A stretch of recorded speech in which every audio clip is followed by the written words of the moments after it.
Dnes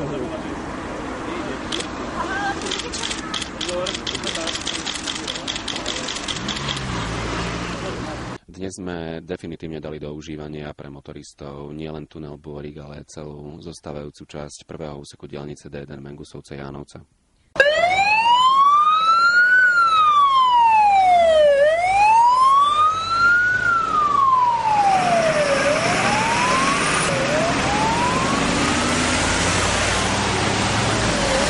Štandardná 130 s výnimkou dvoch úsekov medzi dvoma mimoúrovňovými križovatkami je znížená rýchlosť na 100 z titulu toho, že tie mimoúrovňové križovatky sú vedľa seba alebo za sebou dosť blízko.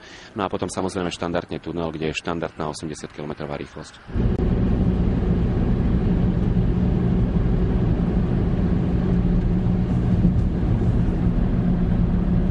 Dôležitým momentom je najmä bezpečnosť. Treba si uvedomiť, že ide o druhý dvojrúrový tunel v tejto krajine o dĺžke takmer 1 kilometr, kedy treba vedieť, pokiaľ nastane akákoľvek krízová situácia, čo v takomto uzavretvorenom priestore robiť. Je treba spomenúť, že sa ten tunel je pripravený na všetky eventuality, ktoré môžu nastať tak ako kdekoľvek v Európe.